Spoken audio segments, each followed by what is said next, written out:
Hello, friends from the comic and manga world. My name is Hector, And my name is G. and we are here to talk to you about art picks for the upcoming FOC October 23rd, 2023. Dee and I work for Penguin Random House, and we manage sales into the direct market around the world. So the books that you will see here are from the publishers that we represent into those markets.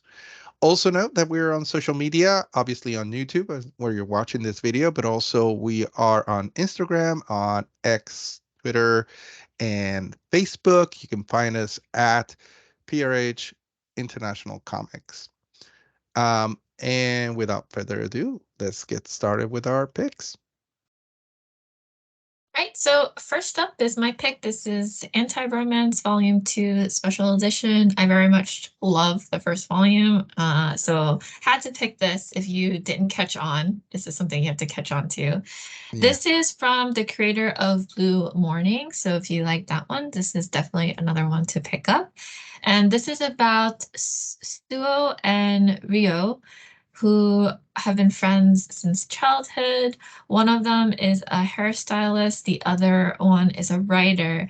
And they've lived together for 6 years, but all it is was friendship. They just live together, they're friends, definitely are not dating. um, just close relationship here. But as you can see on the cover of volume 2 with the hand holding, it's the question of this territory of friendship, will that change? Will they become more than friends? Or will this like weird, like in between of not being together, but being together, will that still continue? That ambiguity. So it's you to discover, picking up the special edition here, and highly recommend this one. Yeah, great. And next up is my first cover pick, and this is Godzilla: The War for Humanity #3. This is a variant retail incentive, 1 in 25. This art is by Trad Moore. This is such a cool piece of art. Trad Moore, if you don't recognize the name, you should. He's been doing a lot of stuff, not just with IDW, but also with Marvel and some of the other publishers. And he has this very distinctive style. He loves to use these colors, not always, but he's a lot of color splashing uh about like this. He has some covers from Silver Surfer, I forget, Black, I think it's called. Um that series, and he was the artist for that too. But also sorry, I'm still trying to find the Silver Surfer name. But anyways, Silver Surfer Black, yes, that came out in 2019, and he has a couple covers that are very similar with a lot of splashes of color like that. But most recently, you might recognize his art and for covers, and also he did the interiors for Doctor Strange: Fall of Sunrise. And if you remember those, I think we talked about at least one of those here on these videos, where they're like a very colorful and they look very psychedelic, almost in the style of 70s album covers. So I really like the his art and the way he plays with all these colors, which you know you gotta really know how to play with color to make it look this beautiful. I think if I tried to do something like that, it would be just a big mess, obviously. And I love that the logo for Godzilla, it also it reminds me of 70s posters. So I think it's a theme with Trad too. So that's it for that one. And then next up is Beneath the Trees Where Nobody Sees. This is the issue number 2, cover A, Horvath. And Horvath has been doing covers for these. Makes sense, interior Yeah. artist as well. And this one just creeped me out. It's like Yeah. looking through your own existential crisis through the reflection of a butchery window with beheaded pigs and sausage links as you're passing through town. It's just, it like really communicates the like unassuming, small town vibe, but then there's horror on the other side of it. Yeah. So if you read the first issue, which I have, it ends on a cliffhanger. And so if you want, just for me in particular, I really want to pick up the volume two, or the, not volume, the issue two, just the urge to know what happens next. And so this is definitely the one that fans would be want to flock to, especially because of the events of the first issue here. So, yep. Excellent.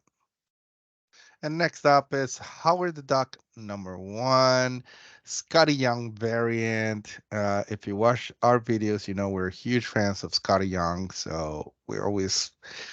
We had to hold back from picking all the Scotty Young covers, and this is such a beautiful cover with very noir detective look with the black and white, the rain being the in white color, and it's just a beautiful thing. And then I love the detail of having the bubble with some some not so nice language, but that is in color, so it's colorful.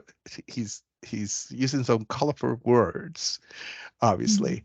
And this if you don't know about this is a single shot sort of collecting stories from different artists and illustrators and writers celebrating the 50th anniversary of Howard the Duck, and it does include a story by Chip Zdarsky and Joe Quinones, who did the last run of Howard the Duck. I believe it was like 2018, 2019, something like that. That was very successful. So this is for fans, but also for collectors. I think it's going to be a very, very cool book. And check out the other covers because they're all very, very cool. And there's also, with Marvel has been giving artists covers in other books, like they sometimes do, to include Howard the Duck with other characters. So it's a whole 50th anniversary celebration for Howard the Duck all over Marvel. There you go. And of course, I love when this happens. Yes. Yeah. And IDW has delivered here. Yes. This is My Little Pony Camp Big Hoof. This is issue number 5, cover A by Sharon. And this one, obviously, an homage to Totoro, which I love. My Neighbor Totoro. I love it. I love this. I love anytime there's an homage to this. Has become a thing for me where I'm collecting like an homage to Totoro. And yeah. Yep. What more can I say? This is great. Yeah, I know, right? Yeah. Big Hoof Crossing. I love the sign. Yeah, everything about it is so amazing. Yep. And next is Miles Morales, Spider-Man #12, David Baldeón variant, 1 in 25. It does have the marking of Gang War, the next event coming to all the Spider-Man and Daredevil books, but this is leading into the actual event. This is the last one before the event starts.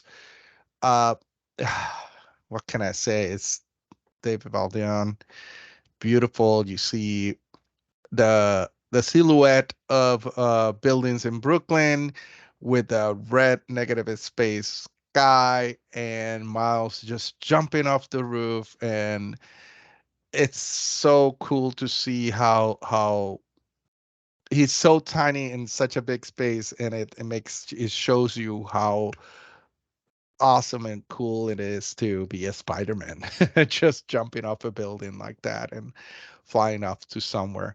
I mean, David Baldeón, I don't have to say much about David. He's like a superstar. He's been doing a lot of really cool covers, and this is just another one added to his collection of great covers. That's it. And this is one of the new piece of news that I definitely wanted to talk about for this week. So I'm jumping in here. This was announced on Marvel.com. This is Tiffany D. Jackson's Storm, Dawn of a Goddess. And when Marvel posted this on their website, it had over 2.5 million traffic. The amount of Views. people that Yeah. like flooded the website just with less than 24 hours. The amount of people that just navigated to the website for the views. If you didn't know, and definitely follow the Women of Marvel podcast, but they also released an interview with Tiffany D. Jackson, which is very interesting. So if you wanted to hear more about the premise of this and the work that was done on this, definitely go check that out. Just to give you a little bit of detail on this story. This is before we have Storm in Marvel's X-Men. This is Aurora when, like, back when she was younger in Cairo as a teenager, a thief on the streets of Egypt. We get that story here, and how her powers are just catching the attention of villains in the region, in the area.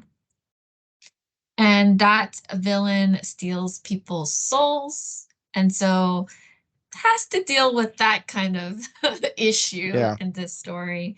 So this really is like an origin story that goes back in time when Storm is a teenager. And this is from a New York Times bestselling author, as we mentioned, Tiffany D. Jackson. So highly recommend checking this out. The amount of hype that came from this announcement is huge. So you definitely don't want to miss out on this story. Yep. And just know that this has been covered on major media outlets everywhere since its announcement, like CBR, Book Riot, for instance. So it's getting a lot of attention by everyone Yeah. out there. So Excellent. Very cool. That is it for this week. Thank you so much for watching this video, for joining us. We hope you enjoyed it, and feel free to comment. Obviously, follow us and like if you like what you see. And like I mentioned before, also follow us on the other social media channels, Twitter, X, and Facebook, and Instagram under @PRH International Comics. Thank you so much. Goodbye. everyone.